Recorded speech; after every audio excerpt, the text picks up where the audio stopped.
نهجه ودربه واستنى بسنته إلى يوم الدين وسلم تسليما كثيرا. أما بعد. إخواني وأخواتي kaum muslimin, kaum muslimat, rahimani wa rahimakumullahu jami'ah.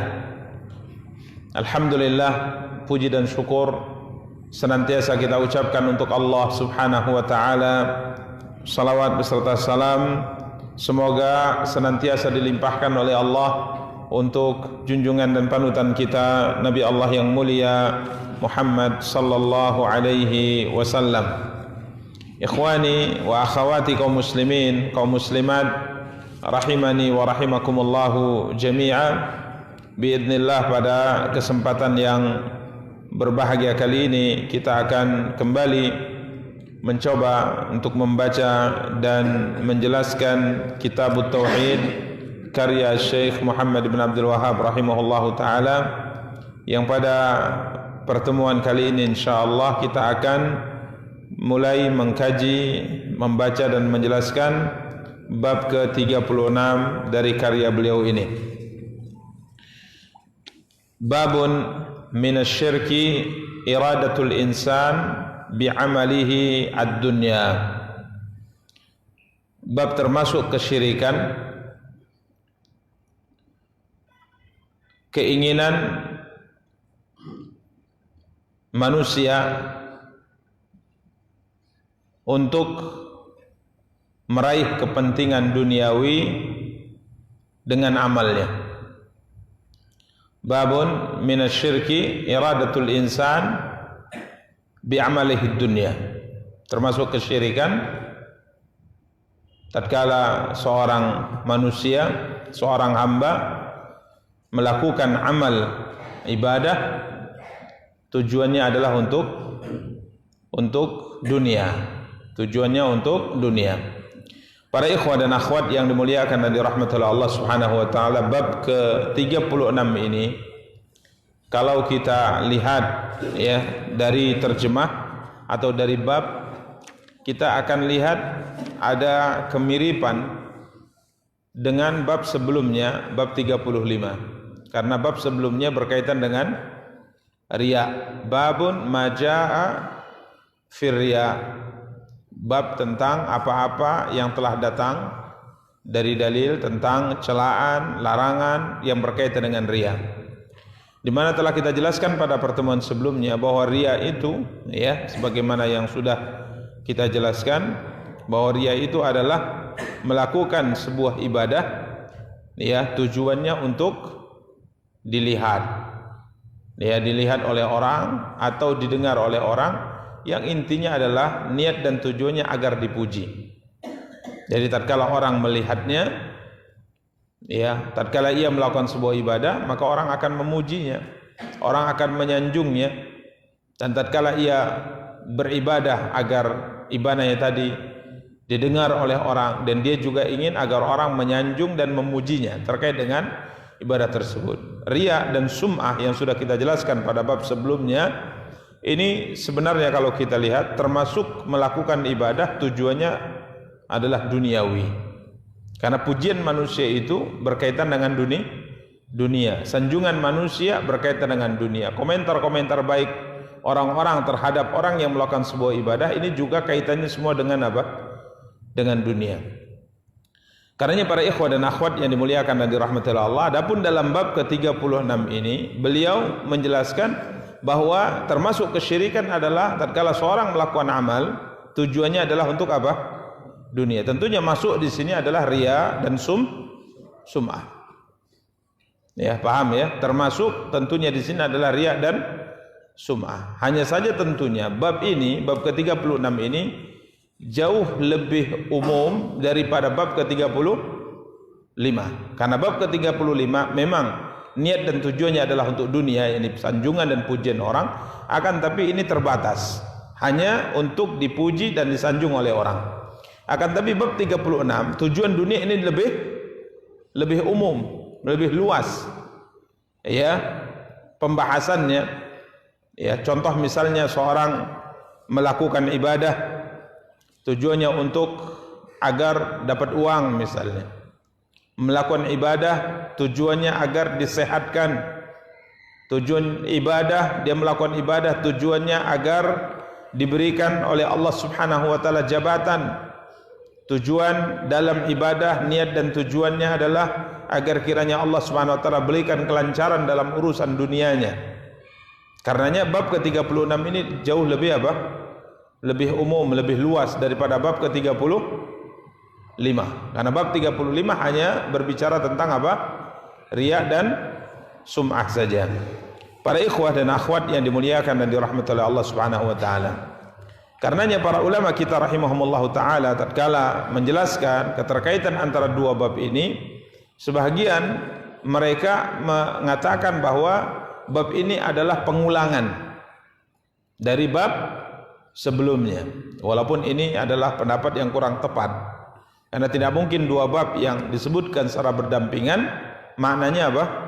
Sama. Ini tidak mungkin. Kemudian Syekh Ibnu Utsaimin menyebutkan kemungkinan yang kedua,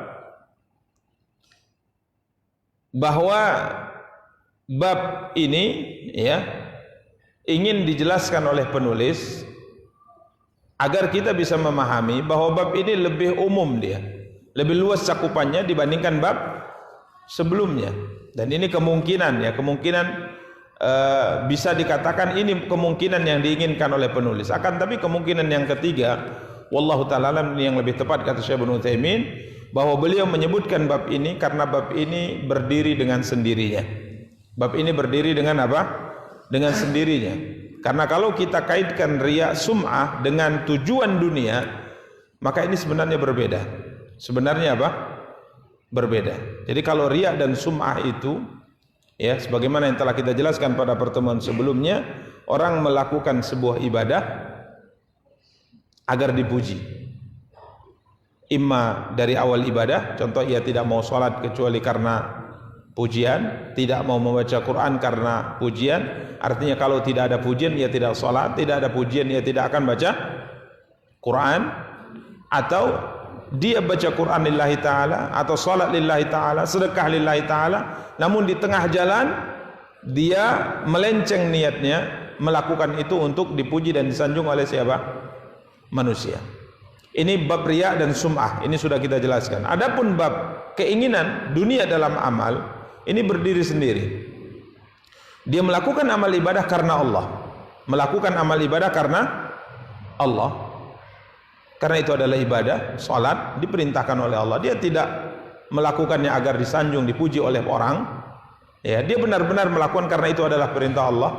Dia bersedekah karena itu adalah perintah Allah, tapi berharap dengan amal ibadah tadi Allah berikan untuknya kebaikan apa? Dunia. Paham ya? Jadi kalau riya tadi memang niatnya untuk pujian. Niatnya untuk apa? Disanjung, dipuji oleh orang. Tapi kalau yang ini, subhanallah, dia lakukan amal ibadah, dia ibadah. Allah perintahkan salat, dia salat. Allah perintahkan sedekah, dia sedekah. Allah perintahkan puasa, dia puasa. Akan tapi di samping ini melakukan perintah Allah, dia berharap dengannya apa? Sedikit daripada kebaikan apa? Dunia. Contoh, puasa dia kerjakan karena Allah perintahkan dia berpuasa. Tapi niat puasanya adalah untuk agar dia sehat. Salat duha dia kerjakan setiap hari karena memang itu syariat, namun tujuannya adalah agar rezekinya dilancarkan oleh Allah Subhanahu wa taala. Ini melakukan ibadah dengan niat apa? Dunia. Ya, melakukan ibadah dengan niat dunia. Sedekah, Allah perintahkan sedekah bukan agar orang memujinya sebagai seorang yang dermawan, tidak. Dia memang melakukan itu karena Allah SWT, tapi berharap dengan sedekah 1 juta Allah berikan untuknya 15 juta. Ya, ini niat untuk apa? Dunia. Karena wallahu taala alam, ya, bab ini adalah bab yang berdiri sendiri. Tidak ada keterkaitan dengan bab sebelumnya secara khusus. Walaupun mungkin pembahasan secara umum ada keterkaitan karena riya dan sum'ah itu sama-sama meniatkan untuk dunia. Namun kalau kita lihat mana lebih cerdas antara orang yang melakukan ibadah riya, sum'ah dengan orang yang melakukan ibadah karena tujuan dunia. Mana lebih cerdas dari dua orang ini? Lebih mending itu yang mana? Hah? Yang pertama atau kedua? Hah? Melakukan ibadah untuk dipuji dan sanjung orang, melakukan ibadah untuk mencari kenikmatan dunia. Lebih mending yang mana? Yang kedua. Kenapa? Yang pertama itu hanya sia-sia. Artinya sia-sia itu nggak ada manfaatnya. Tentunya bukan manfaat akhirat. Kalau akhirat jelas tidak ada manfaatnya. Tapi manfaat dunia, orang setelah memuji, apa yang Anda dapat dari pujian itu? Apakah dengannya Anda menjadi sehat? Dengannya Anda menjadi kuat? Dengannya Anda menjadi pejabat? Dengannya Anda menjadi orang kaya? Manfaat yang Anda rasakan nggak ada. Setelah dipuji selesai. Tapi kalau untuk dunia, antum ibadah karena untuk sehat, untuk mendapat jabatan, untuk dapat harta, ini ya kalau dapat nikmat gitu, dirasakan dia. Karenanya dari sisi manfaat sebenarnya kita tidak bicara benar atau tidaknya. Dari sisi manfaat orang yang kedua itu lebih cerdas dia. Karena pujian orang setelah dipuji, apa yang kita dapat setelah dipuji? Selesai. Paling wajah saja memerah gitu, telinganya naik, setelah itu selesai, habis. Ya, karenanya para ikhwah dan akhwat yang dimuliakan dan dirahmati Allah, wallahu alam, bab ini adalah bab yang berdiri sendiri. Ya, bab ini adalah bab yang berdiri sendiri. Memang ada keterkaitan secara umum dengan bab sebelumnya. Tapi para ikhwah dan akhwat yang dimuliakan dan dirahmati oleh Allah Subhanahu wa taala, beliau bawakan dalil. Dalil ini luar biasa ya. Tapi sekali lagi, setiap dalil dari Al-Quran maupun dari sabda Nabi kita yang mulia sallallahu alaihi wasallam, maka memahaminya harus dengan penjelasan para ulama. Hadis Al-Quran mesti dipahami dengan penjelasan para ulama, jangan dipahami dengan pemahaman sendiri. Karena kalau dipahami dengan pemahaman sendiri, ini bisa salah apa? Salah tafsir, salah penjelasan. Siapa bisa memastikan bahwa pemahaman yang kita sampaikan atau pemahaman yang kita gunakan untuk memahami satu ayat dan satu hadis itu merupakan pemahaman yang benar? Makanya dalam memahami dalil atau penjelasan baik Quran maupun hadis atau penjelasan para ulama, ini memang ada aturannya, ada caranya, tidak sembarangan. Baik para ikhwah dan akhwat yang dimuliakan dan dirahmati oleh Allah, dalil yang beliau bawakan adalah firman Allah Subhanahu wa taala dalam surat Hud ayat 15 dan 16. Kita bacakan ayatnya. Allah berfirman, A'udzu billahi minasyaitonir rajim. Man kana yuridul hayatad dunya wa zinataha nuwaffi ilaihim a'malahum fiha wa hum fiha la yubkhasun. Ulaika alladhina laysa lahum fil akhirati illa an-nar wa habbita ma sana'u fiha wa batilum ma kanu ya'malun. Allah berfirman, surat Hud ayat 15 dan 16. Allah berfirman yang artinya, barang siapa yang menghendaki kehidupan dunia dan perhiasannya. Barang siapa yang menghendaki kehidupan dunia dan perhiasannya. Ya. Barang siapa yang menghendaki ad-dunya, kehidupan dunia dan apa? Perhiasannya. Kemudian nuwaffi ilaihim a'malahum fiha. Kata Allah, niscaya kami berikan kepada mereka balasan pekerjaan mereka di dunia dengan sempurna. Jadi barang siapa yang menghendaki kehidupan dunia dan perhiasannya, kalau kita kaitkan dengan pembahasan bab ini, tatkala dia berbuat, tatkala dia beramal, ya, niat dan tujuannya adalah kehidupan dunia dan perhiasannya, harta.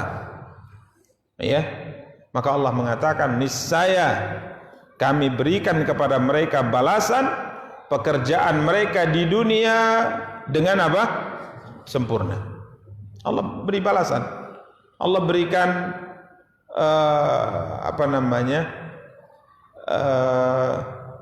balasan terhadap amal ibadah yang mereka lakukan, walaupun niatnya apa? Dunia. Walaupun niatnya kehidupan dunia, niatnya perhiasan dunia, Allah berikan, Allah balas. Ini menunjukkan harapan untuk akhirat tidak ada. Jadi melakukan ibadah tujuannya untuk kaya, melakukan ibadah tujuannya untuk sehat, melakukan ibadah tujuannya sukses, melakukan ibadah tujuannya untuk dapat jabatan, melakukan amal ibadah tujuannya untuk harta dan yang lainnya. Allah katakan, nuwaffi ilaihim a'malahum fiha. Kami, kata Allah, akan berikan kepada mereka balasan pekerjaan mereka di dunia dengan sempurna. Allah berikan kesehatan, Allah berikan jabatan, Allah berikan harta. Dia melakukan amal saleh, amal baik yang saya sebutkan tadi. Dia jaga salat duha setiap hari supaya rezekinya apa? Lancar. Allah lancarkan rezekinya. Jaga puasa. Tidak ada puasa kecuali dia kerjakan supaya apa? Sehat. Allah berikan kesehatan kepadanya. Nuwaffi ilaihim a'malahum fiha. Niscaya kami akan berikan kepada mereka balasan pekerjaan mereka di dunia dengan apa? Sempurna. Wa hum fiha la yubkhasun. Dan mereka di dunia itu tidak akan dirugikan. Artinya kalau kamu berbuat baik, pasti kami akan berbuat baik juga kepada kamu. Banyak bantu fakir miskin, banyak menyantuni anak yatim, membantu janda, berbuat baik kepada keluarganya, ayah ibunya, saudara saudarinya. Dia berbuat baik kepada mereka, tujuannya supaya rezekinya apa? Dilancarkan oleh Allah. Allah lancarkan, kata Allah. Allah lancarkan rezekinya. Karena orang yang berbuat baik di dunia ini pasti Allah akan berikan balasan. Cuman masalahnya, jika niat akhiratnya tidak ada, hanya kepentingan apa? Dunia saja, hanya perhiasan dunia saja yang ia pikirkan, maka Allah mengatakan, ulaikal ladzina laisa lahum fil akhirati illan nar. Itulah orang-orang yang tidak memperoleh di akhirat kecuali neraka. Kecuali apa? Neraka. Dan lenyaplah di akhirat itu wa batilum makanu ya'malun. Dan lenyaplah, kata Allah Subhanahu wa taala, di akhirat itu apa yang telah mereka usahakan di dunia, dan sia-sialah apa yang telah mereka apa? Kerjakan. Wa habita ma sana'u fiha wa batilum makanu ya'malun. Para ikhwan dan akhwat yang dimuliakan dan dirahmati oleh Allah Subhanahu wa taala, ini ayat yang difirmankan oleh Allah SWT berkaitan dengan orang yang melakukan amal saleh, niat tujuannya adalah untuk apa? Dunia. Tidak ada niat tujuannya karena Allah. Karenanya para ulama kita mengatakan, sebenarnya yang dimaksudkan oleh ayat ini siapa? Ini yang perlu penjelasan. Ya, siapa yang Allah maksudkan dalam ayat ini? Melakukan amal tujuannya untuk apa? Dunia dan perhiasannya.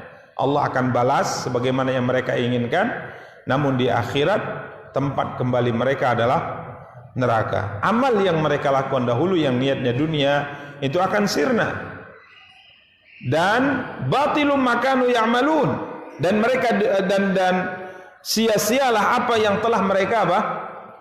Kerjakan. Sebagian para ulama mengatakan, kalau kita lihat dari konteks ayat, sebagian para ulama mengatakan demikian, maka ayat ini tidak pantas atau tidak bisa diarahkan kecuali kepada orang-orang kafir.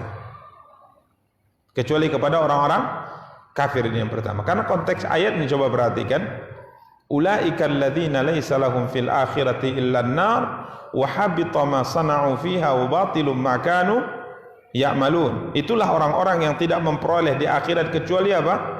Neraka. Kemudian Allah mengatakan wa habita ma sana'u fiha. Sirna semua perbuatan yang mereka lakukan dalam kehidupan dunia. Wa batilu ma kanu ya'malun, dan sia-sia semua perkara yang telah mereka usahakan dalam kehidupan dunia.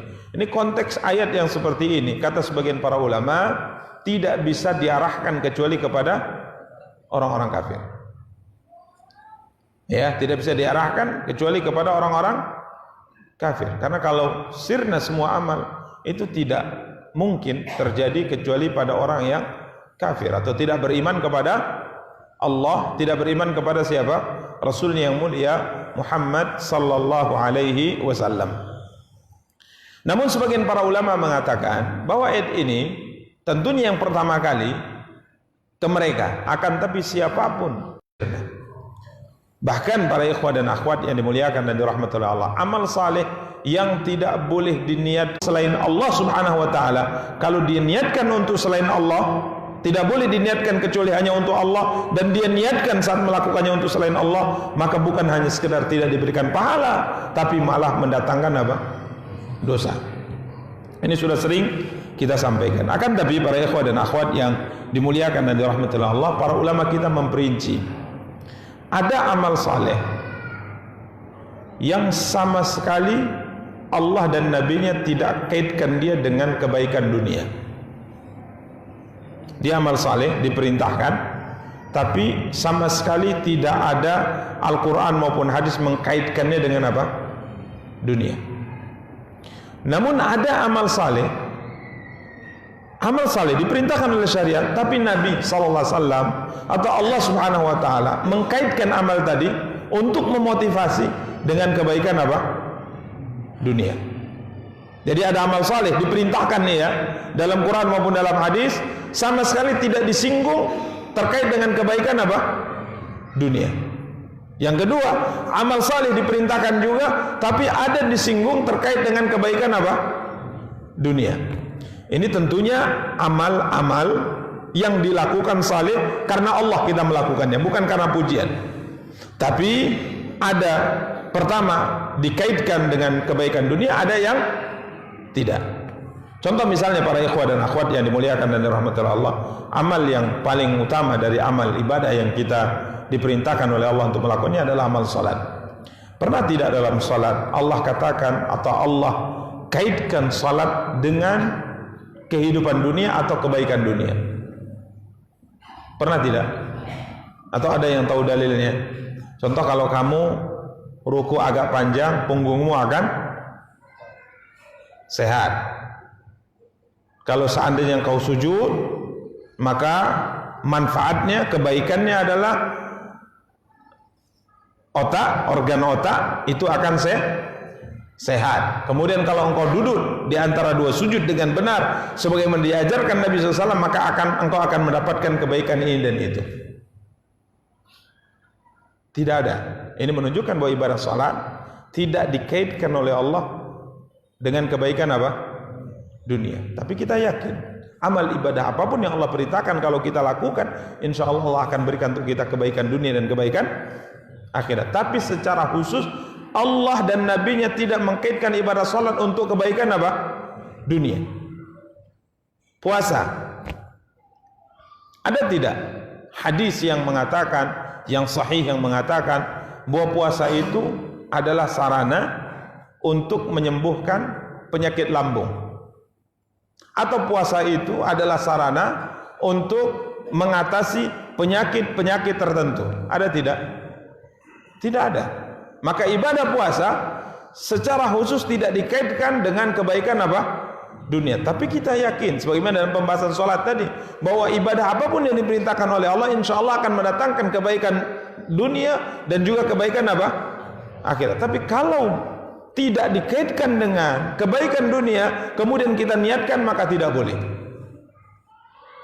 Maka tidak apa? Tidak boleh.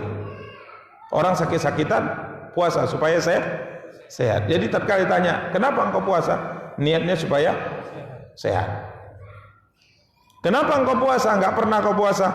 Niatnya menguruskan badan. Boleh tidak? Tidak boleh. Karena syariat tidak mengkaitkan ibadah-ibadah tersebut dengan kebaikan apa? Dunia. Namun ada ibadah yang diperintahkan, kemudian ada motivasinya dikaitkan dengan apa? Dunia. Contoh sedekah misalnya. Contoh apa? Sedekah. Nabi kita yang mulia sallallahu alaihi wasallam bersabda, "Ma naqasat malun min sadaqah." Harta yang disedekahkan tidak akan berkurang. Setiap pagi ada 2 malaikat yang turun ke bumi. Yang pertama berdoa, Allahumma a'ti mumfiqan salafa. Yang kedua berdoa, Allahumma a'ti mumsikan talafa. 2 malaikat ini berdoa, doanya berbeda. Yang satu doanya gini, ya Allah, berikan tambahan harta kepada orang yang berinfak hari ini. Yang kedua berdoa, ya Allah, hancurkan harta orang yang hari ini tidak berinfak. Jadi di sini ada motivasi. Orang kalau berinfak didoakan malaikat hartanya bertambah. Nabi kita yang mulia SAW bersabda, Allah Subhanahu wa taala berfirman, "Anfik umfik alaik." Allah berfirman, berinfaklah engkau, bersedekahlah engkau, aku akan bersedekah kepadamu, kata Allah. Aku akan apa? Bersedekah. Allah berfirman, "Asy-syaitanu ya'idukumul faqra wa ya'murukum bil fahsya wallahu ya'idukum maghfiratan minhu wa fadla." Syaitan itu dalam infak itu selalu menakut-nakuti kamu. Dengan apa? Kefakiran. Kalau kamu berinfak, kamu bersedekah, hartamu akan berkurang, hartamu akan habis, dan kau akan menjadi orang miskin. Dan dia juga memerintahkan kamu untuk melakukan perbuatan-perbuatan keji. Sedangkan Tuhanmu Allah, ya'murukum, Allah memerintahkan kamu, ya'idukum, dan memberi janji kepadamu dengan apa? Maghfirah, ampunan. Kalau kau bersedekah, Allah akan ampuni dosamu. Dan Allah berjanji fadla, Allah akan berikan karunia lebih kepadamu dari harta.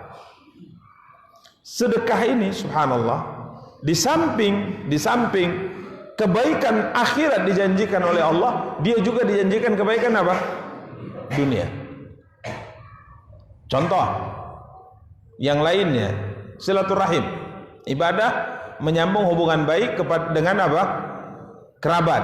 Nabi SAW bersabda, barang siapa yang ingin dipanjangkan umurnya, dilapangkan rezekinya, maka sambunglah hubungan baik dengan kerabat. Artinya kalau ada kerabat yang punya hubungan darah dengan kita, dia memutus hubungan baik dengan kita, tak mau mengunjungi kita, tak mau bertutur sapa dengan kita, membenci kita, menyakiti kita, maka berbuat baik kepada mereka.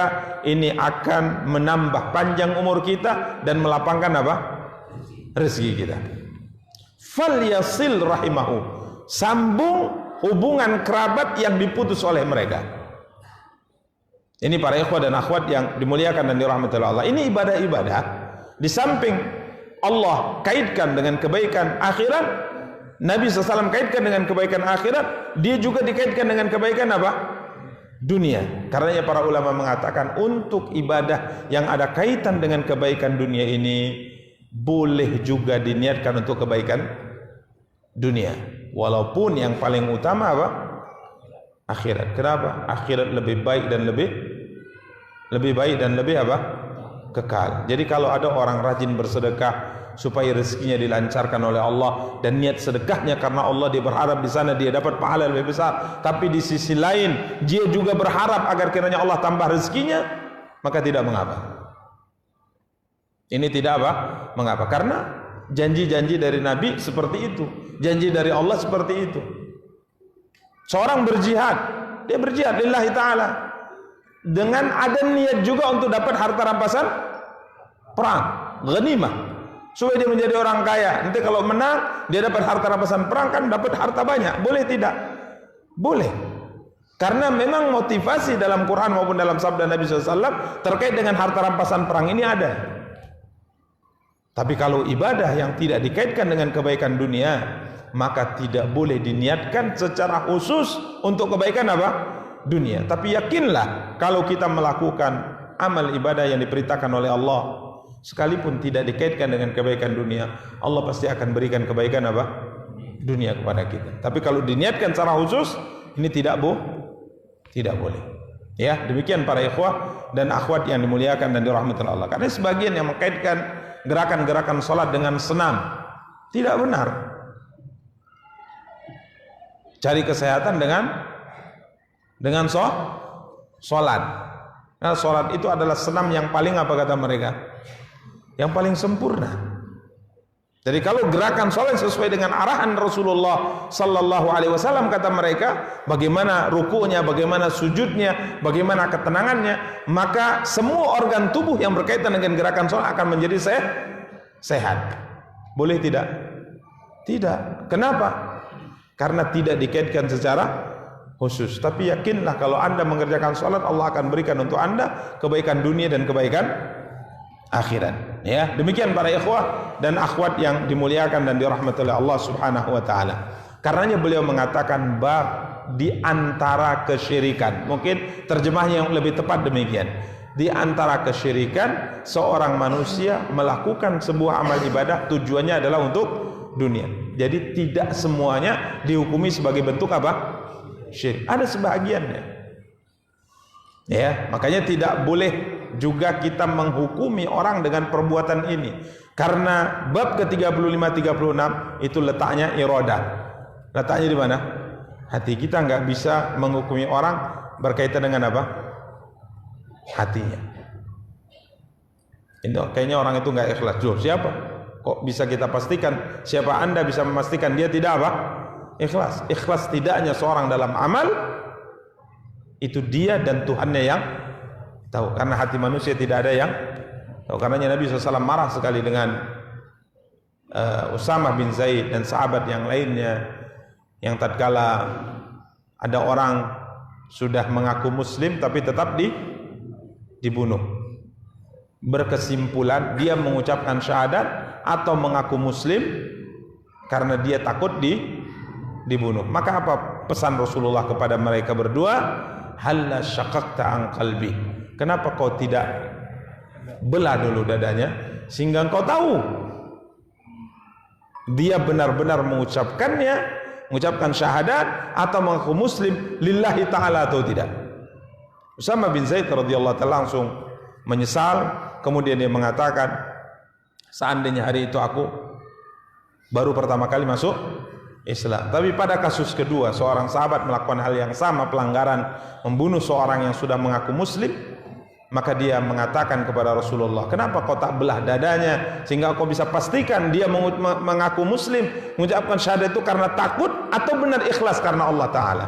Maka lelaki ini mengatakan, ya Rasulullah, jika seandainya saya belah dadanya pun saya bisa pastikan dia mengucapkannya karena takut. Bantahnya. Maka apa kata Rasulullah SAW? Engkau tidak akan melakukannya, dan kalaupun engkau lakukan, engkau juga pasti tidak akan tahu apa isi hatinya. Marah Rasulullah kepadanya. Akhirnya dia menyesal. Kemudian beliau mengatakan, ya Rasulullah, doakan ampunan untukku. Maka Nabi mengatakan, semoga Allah tidak ampuni dosamu. Semoga Allah tidak ampuni dosamu. Nabi marah besar kepadanya karena tatkala diingatkan tidak seperti Usamah bin langsung apa? Mengaku salah. Sampai akhirnya Allah SWT tunjukkan bagi beliau ini tidak diterima oleh bumi jasadnya. Jadi tatkala meninggal dikuburkan, dimuntahkan lagi oleh tanah.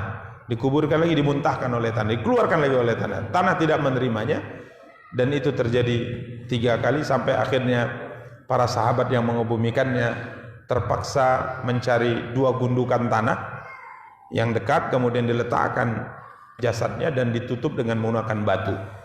Nabi SAW tatkala mendengar ini beliau mengatakan, sebenarnya kata Rasulullah, bumi ini menerima orang yang jauh lebih buruk dari dia. Ya, jadi orang-orang kafir, raja-raja yang sampai mengaku Tuhan pun bumi tidak ada masalah gitu. Dikuburkan selesai gitu. Tapi kenapa Allah tunjukkan kepada kalian hal yang seperti itu? Padahal perbuatannya itu tidak lebih berat daripada perbuatan mereka, dan dia muslim. Agar Allah SWT ingin sebenarnya memberikan pelajaran kepada kalian, jangan sampai kalian membunuh seorang hamba yang sudah mengaku muslim. Ini sebagai pelajaran. Intinya ya, bahwa hati orang tidak ada yang tahu. Karenanya beliau mengatakan minasyirik, ini untuk timbangan kita pribadi. Termasuk di antara, ada sebagian di antara bentuk kesyirikan tatkala seorang melakukan sebuah amal saleh tujuannya adalah untuk apa? Dunia. Dan sebenarnya para ikhwah dan akhwat yang dimuliakan dan dirahmati oleh Allah, kalaupun amal yang ada kaitannya dengan dunia dibolehkan, niat lillahi ta'ala, kemudian di samping itu kita boleh untuk meniatkan mencari kebaikan darinya daripada kebaikan dunia. Sebenarnya para ikhwah, yang lebih sempurna itu memang tidak berniat apapun kecuali untuk akhirat. Kenapa? Dunia ini apabila dibandingkan dengan akhirat tidak sebenarnya ada apa-apanya. Karena Allah mengatakan wal akhiratu khairu wa abqa, akhirat itu jauh lebih baik dan jauh lebih kekal. Bagaimana tidak? Ya, dan ini sebuah perbandingan yang tentunya disampaikan oleh Nabi untuk kita renungkan. Apa kata Rasulullah sallallahu alaihi wasallam? La mawdi'u sauti ahadikum fil jannah khairun minad dunya wa ma fiha. Terjemah yang pertama, harta yang Allah berikan kepadamu, satu langkah yang kita melangkah dengannya di surga, satu langkah, berapalah satu langkah itu satu langkah di surga itu jauh lebih baik daripada dunia dan seisinya. Terjemah yang kedua mengatakan tempat menyimpan cambuk kamu di surga. Jadi kita punya cambuk di surga, kemudian kita simpan di satu tempat, maka tempat itu nilainya lebih mahal daripada dunia dan seisinya. Lebih mahal daripada dunia dan seisinya. Berarti berapa nilainya? Tidak bisa kita bayangkan. Lalu bagaimana kendaraannya, bagaimana istananya, bagaimana hartanya di sana? Tentunya ini adalah sesuatu yang tidak bisa dibandingkan dengan apa? Dunia. Bahkan Nabi SAW katakan dunia ini hanya seperti bangkai. Dunia yang orang banyak terpukau, termasuk kita terpukau dengannya. Kita kadang-kala mengorbankan agama, mengorbankan persahabatan, mencela, menghina, menginjak, merendahkan, menyudutkan. Ini perumpamannya kata Rasulullah hanya seperti apa? Bangkai. Nabi SAW mengambil seekor anak kambing yang sudah mati, bangkai, cacat telinganya. Kemudian Nabi SAW mengangkatnya, sudah mati, anak kambing, cacat pula. Nabi mengatakan, siapa yang ingin membeli kambing ini dari saya dengan harga 1 dirham? Siapa yang membeli? Para sahabat mengatakan, itu apa? Kalaupun dia hidup, mungkin kami juga berpikir 1 dirham. 1 dirham itu bisa beli kambing yang besar, sehat. Ini ada anak kambing, cacat pula. Kalaupun dia hidup, kami mungkin berpikir untuk membelinya ya Rasul. Apalagi dia sudah apa? Sudah bangkai. Artinya tidak bernilai bagi kami ini. Hidup pun kami tidak menganggapnya bernilai. Apalagi sudah bangkai. Maka Nabi SAW katakan, lad dunya ahwan. Sesungguhnya dunia di sisi Allah lebih hina daripada bangkai anak kambing yang cacat di mata kalian. Ini dunia. Ya, ini dunia. Karenanya dalam melakukan amal saleh yang sempurna itu adalah seorang melakukannya hanya untuk mengharapkan ridha Allah Subhanahu wa taala. Tapi kalau seandainya ada seorang melakukan amal saleh yang memang dalam Al-Qur'an maupun dalam hadis ada keterkaitan dengan kebaikan dunia, tidak mengapa. Karena Allah di samping itu dia niatkan juga untuk itu. Karena apa kata Nabi SAW kepada Amr ibn al-As radhiyallahu taala anhu, tatkala Nabi SAW mengatakan padanya, bersiaplah pakai seragam tempurmu. Kemudian datanglah kemari.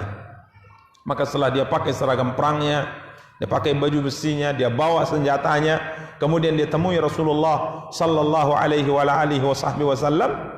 Kemudian Nabi melihatnya, kemudian Nabi mengatakan, saya ingin mengutusmu dalam sebuah satuan pasukan perang yang engkau akan menjadi komandannya. Saya akan tunjuk engkau menjadi komandannya. Dan semoga Allah menangkan kamu di perang itu sehingga engkau nanti dapat harta rampasan perang, dan saya akan berikan harta rampasan perang kepadamu yang lebih. Ya, jadi saya akan tunjuk kau jadi komandan perang. Insyaallah kamu menang nanti di perang ini, harta rampasan perangnya nanti saya berikan padamu lebih, kata Rasulullah. Maka Amr bin As mengatakan, ya Rasulullah, saya masuk Islam untuk berjihad. Saya masuk Islam untuk mendampingimu, berjuang di sampingmu, bukan untuk harta sebagaimana yang kau sebutkan. Maka Nabi mengatakan, sesungguhnya harta yang baik, yang halal, itu sangat baik tatkala berada di tangan orang saleh. Seakan-akan Nabi SAW mengatakan, ya kalau jihad lillahi ta'ala, alhamdulillah, itu adalah kebaikan dan memang seperti itu harus dilakukan. Tapi kalau di samping berjihad kita ingin dapat harta rampasan perang, ini tidak masalah. Ya, ini tidak apa? Tidak masalah. Demikian para ikhwah dan akhwat yang dimuliakan dan dirahmati Allah. Karena amal itu ada iming-iming motivasi berkaitan dengan apa? Dunia. Tapi jangan coba-coba amal yang tidak ada motivasi terkait dengan dunia kita niatkan untuk apa? Kita niatkan untuk apa? Untuk dunia, maka ini tercela. Demikian para ikhwah dan akhwat yang dimuliakan dan dirahmati oleh Allah Subhanahu wa taala. Ini terkait dengan tafsir ya surat Hud ayat 15 dan 16. Ayat ini juga mengisyaratkan kepada kita para ikhwah dan akhwat yang dimuliakan dan dirahmati oleh Allah, tidak ada seorang pun yang berbuat baik di atas muka bumi ini kecuali pasti Allah akan berikan apa? Balasan. Ya, ini sunnatullah. Yang berbuat baik kepada siapapun di dunia, maka Allah akan berikan apa? Balasan. Maka semakin manusia itu berbuat baik kepada orang yang ada di sekitarnya, Allah tidak melihat siapapun dia. Ya, apakah dia muslim ataukah kafir? Kalau dia baik kepada ayah dan ibunya, Allah lapangkan urusannya di dunia ini. Kalau dia berbuat baik kepada fakir miskin, Allah akan lapangkan urusannya di dunia ini. Ya, semakin banyak dia memberi, semakin banyak Allah berikan kepadanya. Semakin banyak ia berbuat baik, Allah akan berbuat baik kepadanya. Ini kalau niatnya hanya untuk itu, maka balasannya hanya di dunia saja. Adapun di akhirat tidak ada. Karena para ikhwah dan akhwat yang dimuliakan dan dirahmati Allah, kita akan lihat. Dan ini musyahad.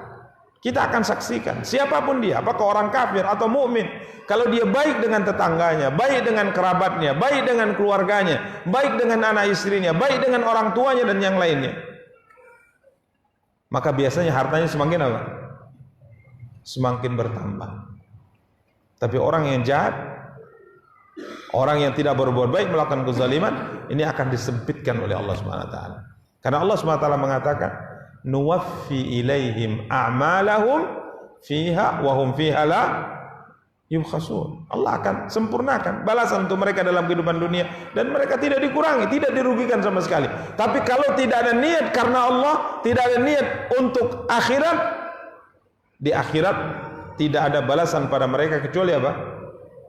Neraka. Ya, demikian para ikhwah dan akhwat yang dimuliakan dan dirahmati oleh Allah Subhanahu wa taala. Karenanya perhatikan keikhlasan, perhatikan niat dalam melakukan amal saleh apapun dalam kehidupan dunia. Karena sunnatullah telah ditetapkan olehnya bahwa amal yang tidak diniatkan karenanya ini akan sia-sia. Ya, akan sia-sia. Demikian para ikhwah dan akhwat yang dimuliakan dan dirahmati oleh Allah Subhanahu wa taala. Berikutnya kita masuk dalil yang kedua yang disebutkan oleh beliau rahimahullahu taala. Dalil dalam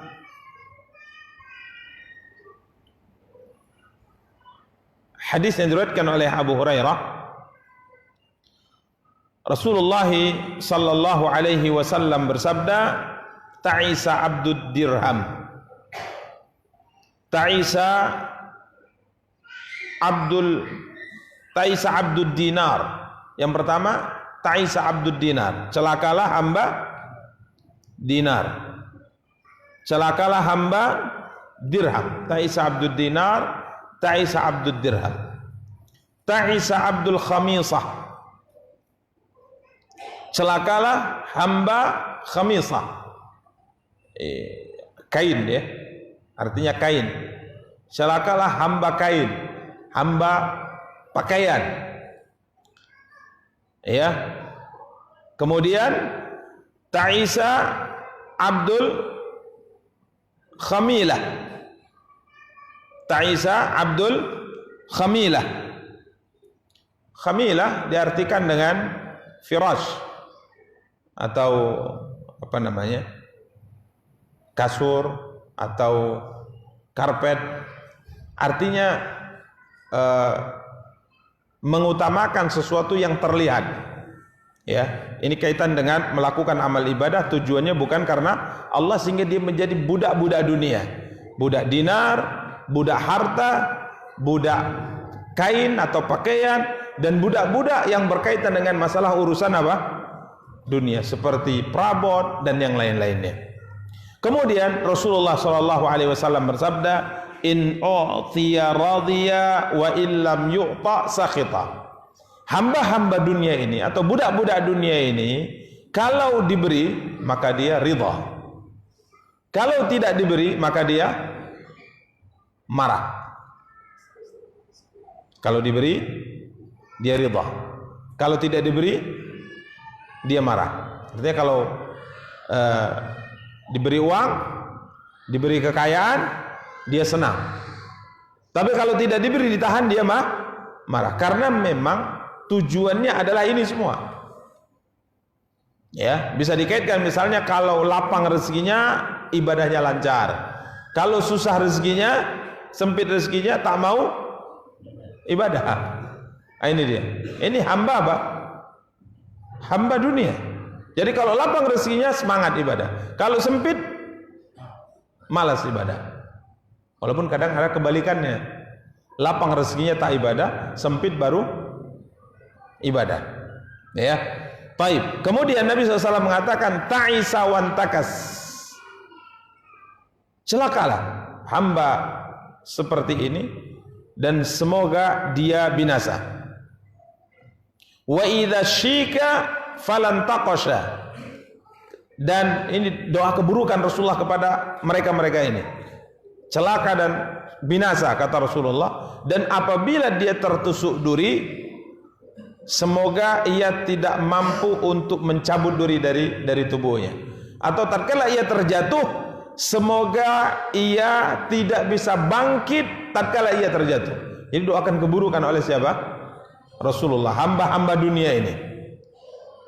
Tuba li abdin akhidin bi'inani farasihi fi sabilillah. Berbahagialah bagi seorang hamba yang memegang tali kekang kudanya di jalan Allah. Ash'asa ra'suhu, rambutnya kusut.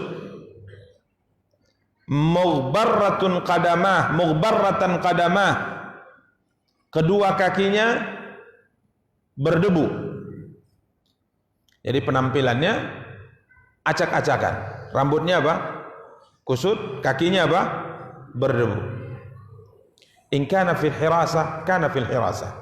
Kalau seandainya komandan perang menugaskan dia untuk menjadi pasukan yang berada di garis belakang untuk menjaga, maka dia pun menjaga dengan tulus. Wa in kana fis saqah, kana fis saqah. Ya. Dan kalau seandainya ia hirasa artinya menjaga tadi, menjaga, saqah artinya di belakang. Jadi kalau ia ditugaskan untuk menjaga, dia menjaga. Kalau tugas diperintahkan untuk berada di belakang, tidak ikut di medan tempur, dia juga akan berada di belakang. Artinya orang ini diletakkan di posisi manapun, dia pasti siap dan dia akan melakukan tugas itu dengan baik. Karena kalau di depan kan nampak gitu. Kalau di belakang, kalau jadi panitia mendampingi ustadz semangat, kalau jadi tukang parkir nggak semangat. Karena kalau mendampingi ustadz duduk di sini kan nampak dia di kamera. Uis, fulan tuh panitia. Tapi kalau sudah disuruh parkir, enak. Ini orang menunjukkan keikhlasan. Dimanapun dia ditugaskan, dia siap. Karena dia melakukannya karena Allah SWT. Sekalipun orang tidak perhatian dengan dia, nggak ada yang kenal dia, nggak ada yang ditanya, nggak ada orang memperhatikan dia, tapi karena dia ikhlas, dia lakukan itu. Bahkan Nabi mengatakan kalau dia minta izin tidak diberi izin, kalau memberikan rekomendasi atau syafaat tidak diterima syafaatnya. Tapi dia ikhlas. Nabi katakan berbahagia orang yang seperti itu.